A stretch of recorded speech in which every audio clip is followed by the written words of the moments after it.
Good afternoon everyone, and thank you for joining us for today's presentation on fixed income strategy. For those meeting me for the first time, my name is Paul Ashworth and I'm the Chief Investment Officer at Cameron Harrison. Joining me today is Tristan Bowman, who is a Director and Investment Manager within our fixed income strategy. Today we are discussing fixed income strategy together with providing some foundation understanding, which hopefully demystifies the key elements of fixed income and bonds. At its core, fixed income is an important component in an asset allocation. For example, investors seeking a targeted return with greater certainty in cash flow and low tolerance to risk would typically have more fixed income. Such a risk allocation would also need to be mindful of the risk of inflation and the erosion of purchasing power.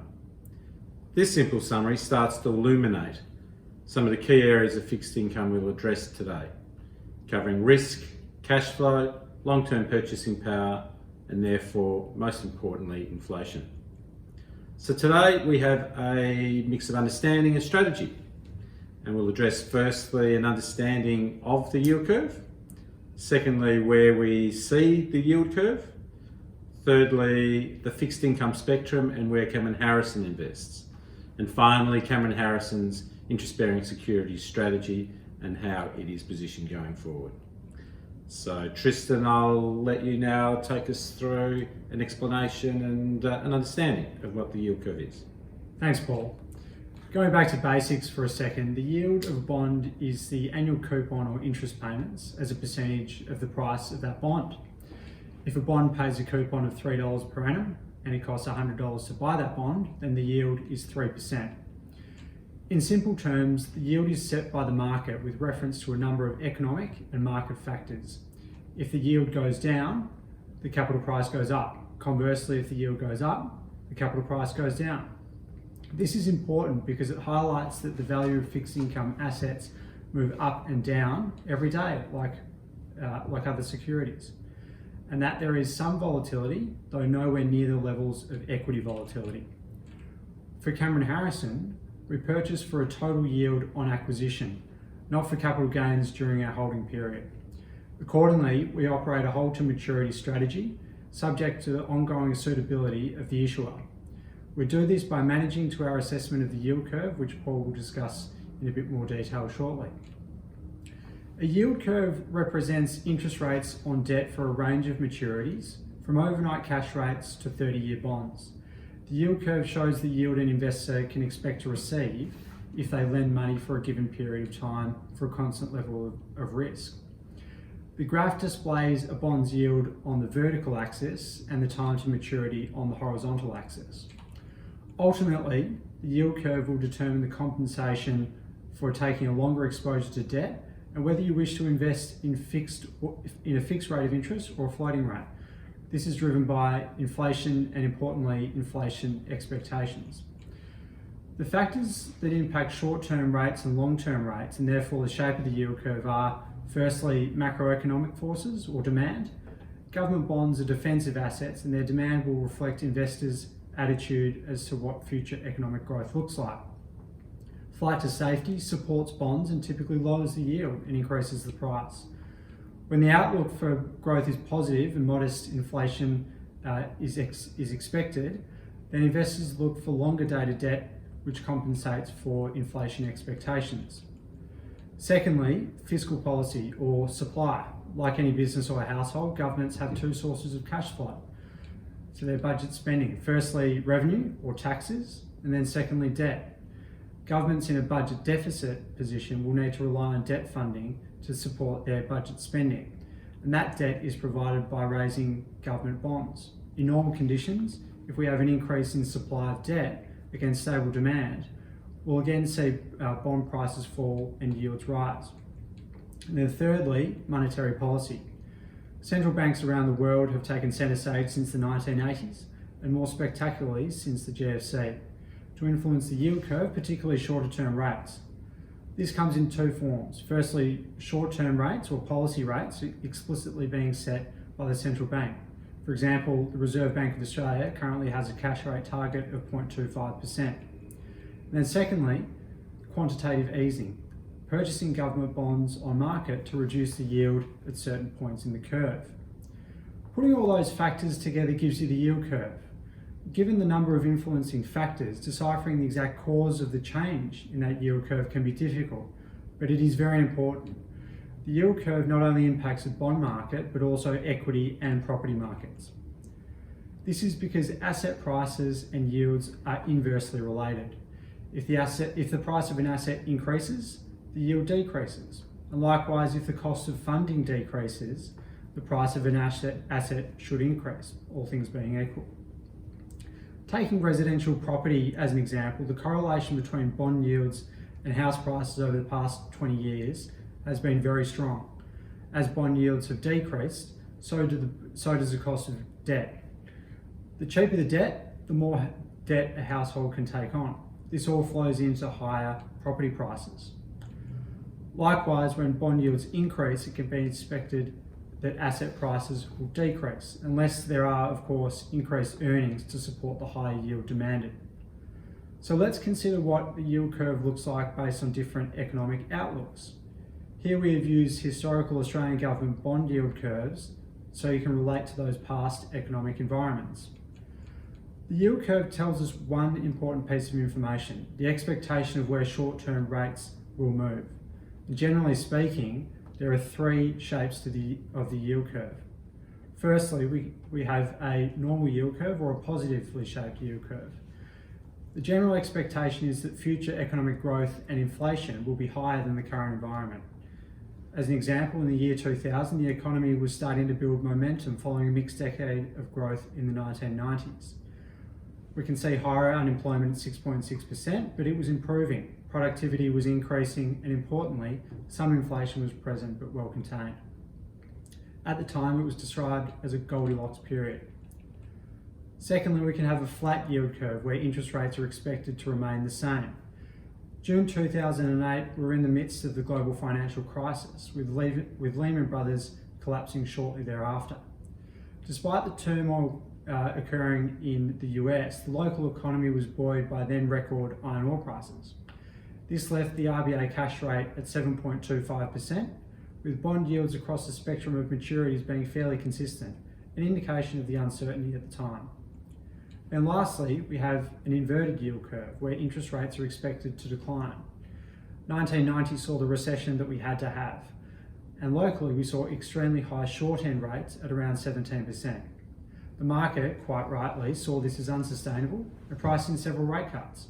Inverted yield curves are particularly troublesome for banks as they borrow at short-end rates and lend at long-end rates, reducing the net interest margin and then therefore profitability. At the same time, around 1990, ANZ and Westpac were on the verge of collapse. Paul will now give some colour on what the current yield curve looks like and then the implication for investors and investment strategy. Thanks, Tristan. With the key to fixed income foundations now firmly in place, I now want to address where we find ourselves today. On the left-hand side is the current yield curve in Australia compared to earlier in the year. Based on Tristan's comments, it is behaving normally for where the economic cycle is. Unfortunately, that is with economic activity at unparalleled lows. We'd need to go back to the end of World War II when war production ceased for something comparable.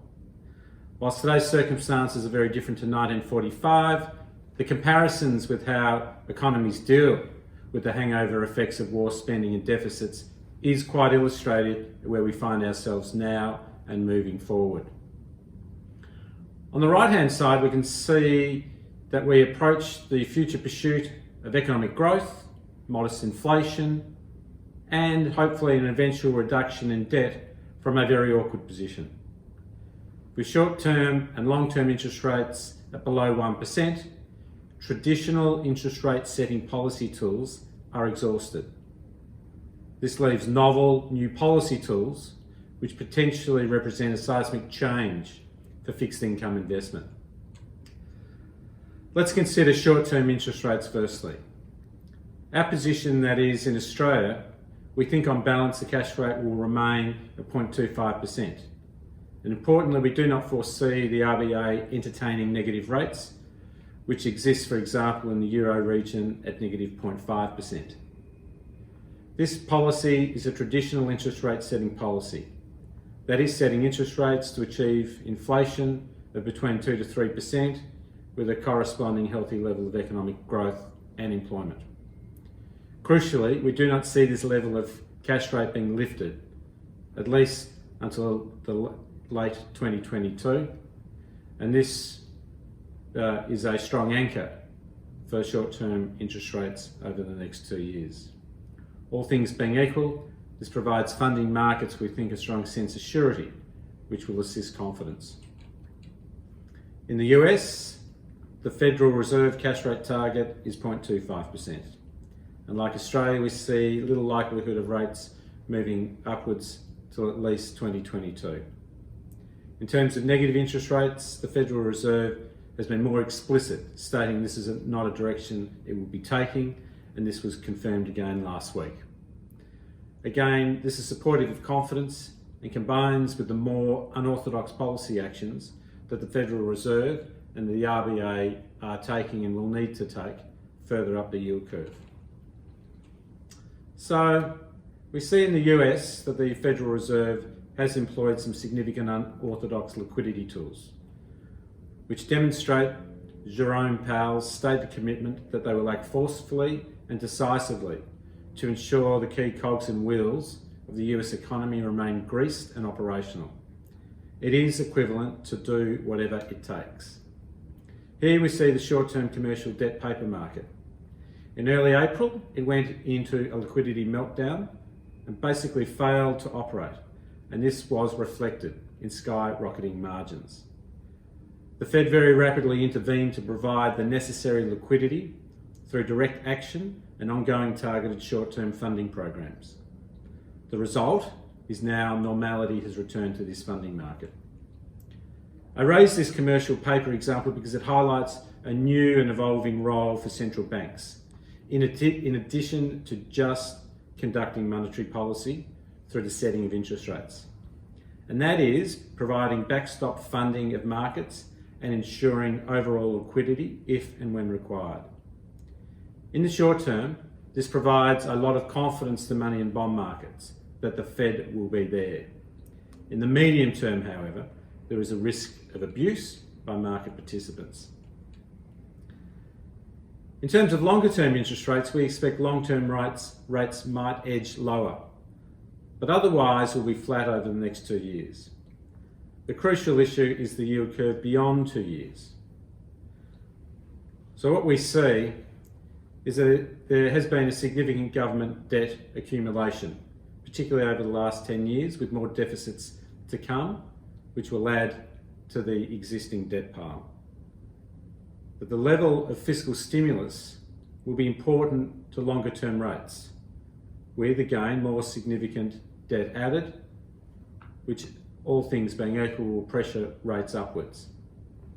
But this is unhelpful, as higher rates would be counterproductive to economic growth and controlled inflation, leading to the ultimate reduction in debt. So what do policymakers do? What's available to them? Against the debt pile backdrop is the concept of financial repression. The act of financial repression is where rates are set by government and monetary policy. Financial suppression would see both short-term and long-term rates suppressed, kept down by policy, as the world economy attempts to reflate to healthy economic growth, lower unemployment, and acceptable levels of inflation. This would take us back to the post-World War II era, where huge wartime debt had accumulated to finance the war effort.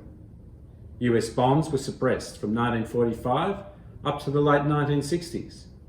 In Australia at present, the RBA is suppressing bond rates up to 3-year maturities at 0.25%.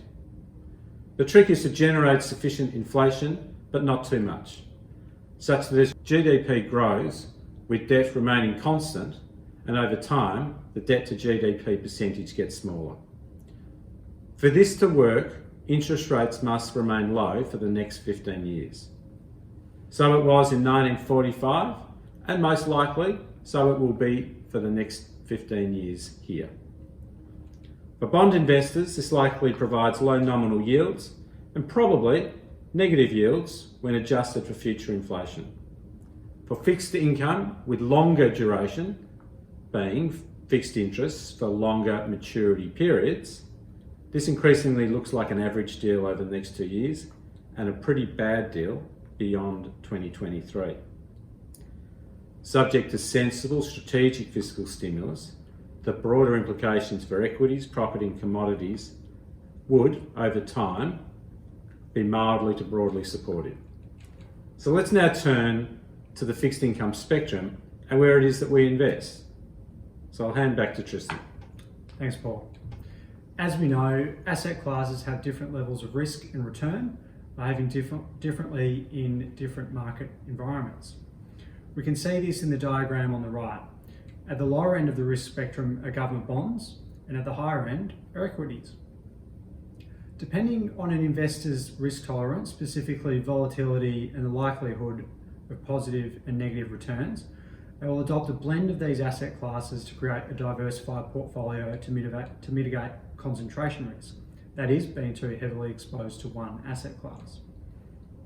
In the Cameron Harrison interest-bearing strategies, we operate to an objective return outcome, which is the 3-year Commonwealth Government bond rate plus 2% per annum. Accordingly, you can think of this objective as an optimising return objective rather than a maximising return objective. Fundamentally, it is to provide appropriate level of income yield with low risk to capital.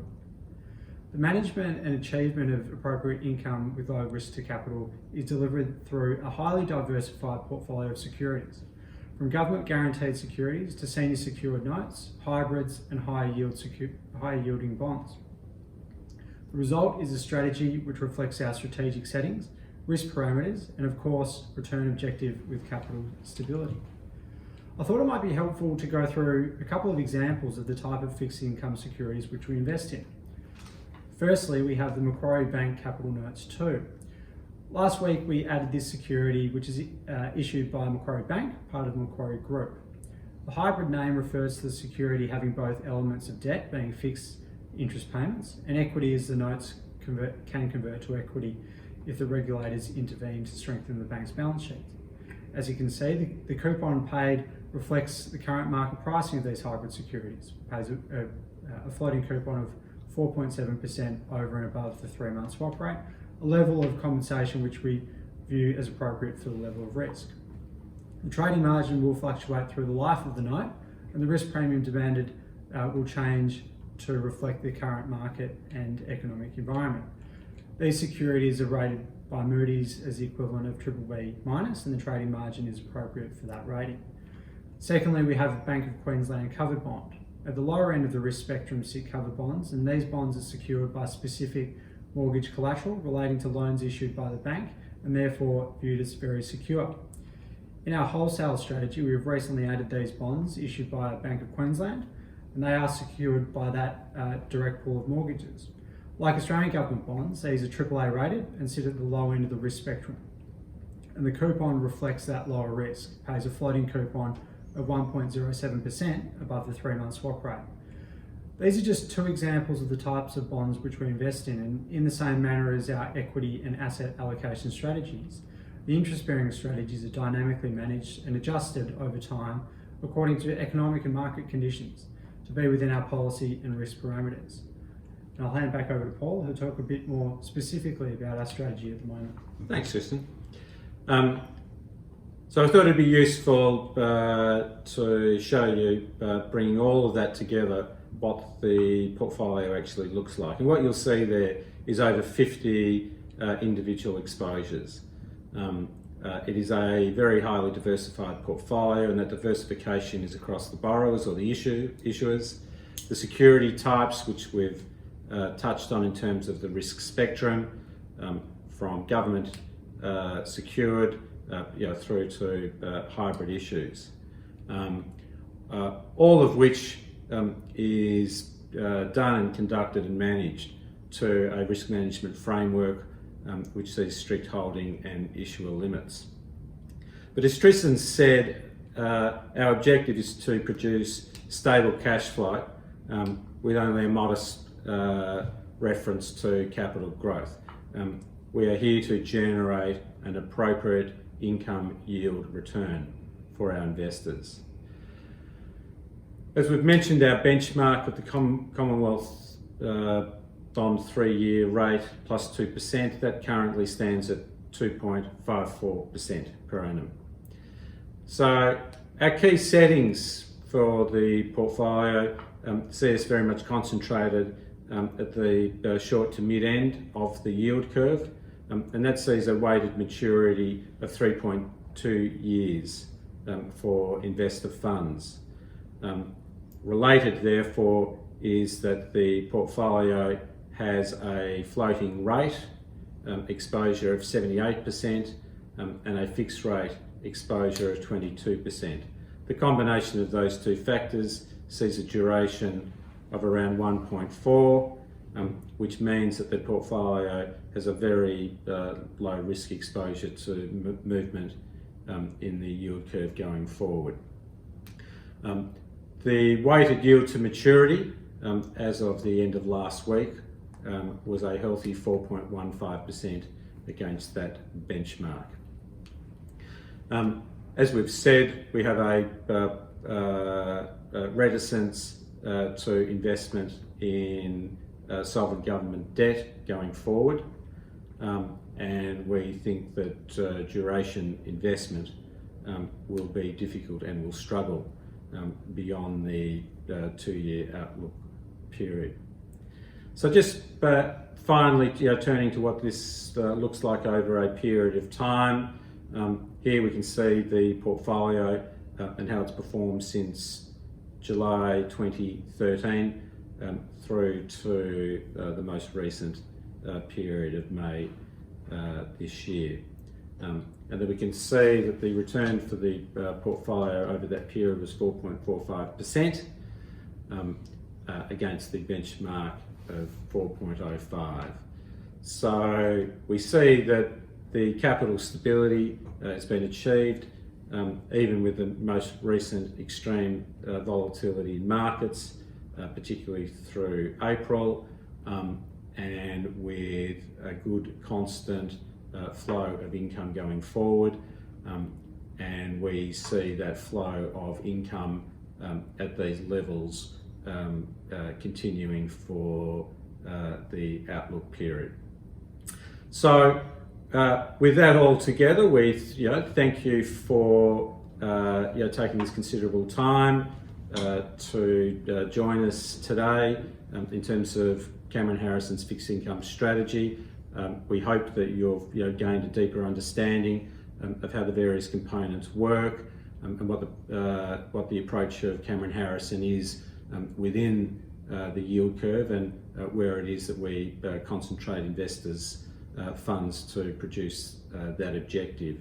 If anyone would like any further specific details, of course, we'd be more than happy afterwards to answer any individual queries or questions. We're now going to move through to the Q&A, which can be operated through the chat section of the webinar site. So we invite any questions that you might have. So we've got one question that's come through, and that question is do you think a big correction is likely in the short term? That, of course, is a fairly vexed question. Whether I do or I don't think that's a possibility, from our perspective, it's really a matter of where we see our core asset allocation strategies and how they're set up to handle and manage the extreme volatility. The simple answer is we think they're very well set up at the moment in terms of the right mix of market risk and low market risk. And importantly, we incorporate and have further incorporated significant liquidity within the strategies. We've further adjusted our industry exposures for both appropriate upside and downside risks. But I think probably key is, above all, there's always volatility and there are always corrections. And the issue is to ensure that the downside risks are properly countenanced, and the asset allocation and individual asset class strategies have those downside risks incorporated. But the other thing is the appropriate time perspective. And a time perspective that is too short is, of course, very unhelpful for investors. I suppose as a general answer to the question, however, we would probably say that markets have very much found themselves bound to the US Federal Reserve's commitment to do whatever it takes, and very much view that there is this blank check on liquidity. If that were for whatever reason to alter, or the Federal Reserve's position were to alter, I think that might become quite problematic. But in the meantime, the mattress or the buffers that have been put in place by central banks are very significant, together with that of fiscal policy, both here and in the US, in the UK and in Europe, and they're proving very effective. I suppose the final thing that we would always say in terms of risks, there's always as Donald Rumsfeld said, the unknown unknowns. And in this respect, there are obviously other factors that have existed not just in the last 2 months, but have been existing for quite a period of time. And that is China and trade tensions, and what that does and how that transpires. And we still have the lingering ongoing risks of southern European countries, their debt and their banking systems. So all in all, we think settings are pretty good in terms of being able to absorb at least short-term volatility going forward.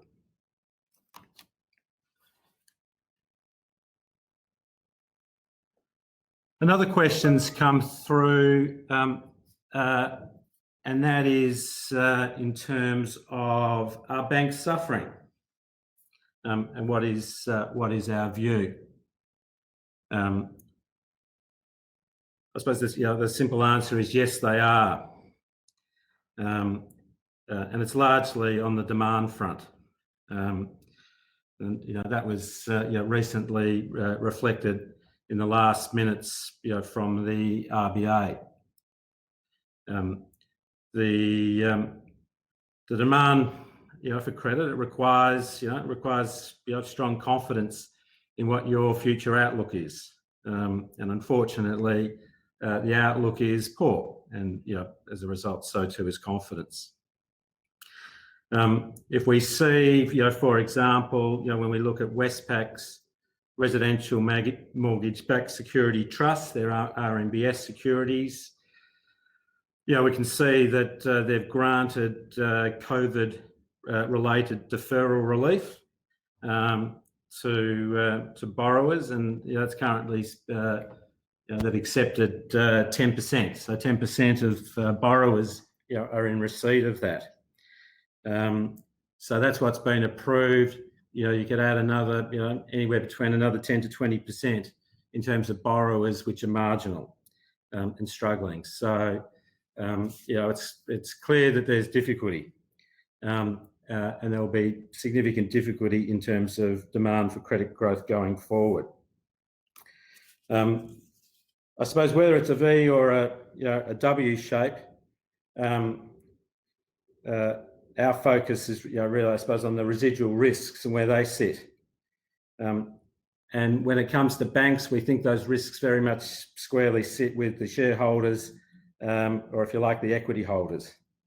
We think that their bank debt is well cushioned, both by regulatory capital and more importantly by liquidity. Where do we think things settle? We think official unemployment will probably sit in the mid 7% through next year. but importantly, the level of underemployment will be significant. So, they're the official figures. Where do the real figures sit? Well, they always sit higher than that again. So for banks, they will have to look at their provisioning even further, we think, and that can only be to the debt. Can only be offset against earnings, and in setting against earnings, that will get funded out of reduced dividends, if not raising further capital. Now, none of this should, I suppose, really come as any great shock. In the last week or so, we've seen Moody's and Fitch, both put Australia on negative credit watch in terms of Australia's credit, AAA credit rating. As I said, we're reasonably comfortable and find certain attraction in terms of bank debt, and that is particularly in terms of the Tier 1 and the Tier 2 debt securities, together with well-seasoned RMBS.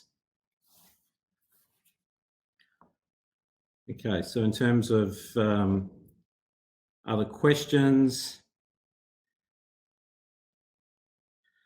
a question has been raised, given the high volatility in equities at the moment, are you generally recommending more interest-bearing securities weighted across the board for all of your clients?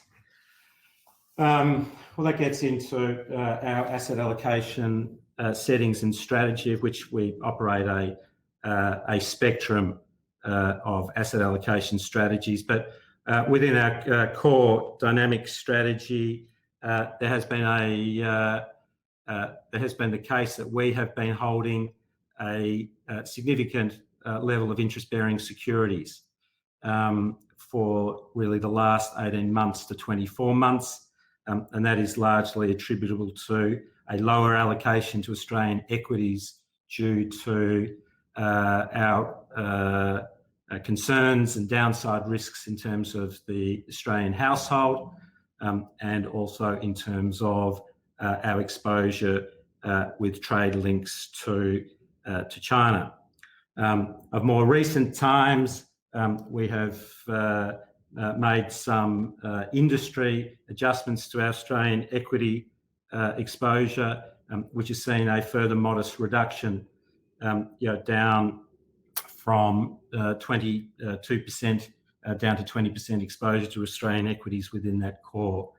In saying that, we have maintained our exposure to international equities. So that Australian equity exposure, lowered Australian equity exposure, has found its way into the interest-bearing strategy. If anyone, of course, has any more questions, in the interest of time, I think we'll conclude today. I certainly encourage you to go to the handout section on the webinar. It is always difficult, particularly with some of those slides, in terms of the finer details, particularly the back slides in terms of the 50 exposures that we hold currently in the wholesale interest-bearing strategy. So I encourage you to download and review. And again, if there are any further queries or questions, please don't hesitate to let us know. So with that, I wish you well, take care, and until our next presentation, have a good day. Cheerio.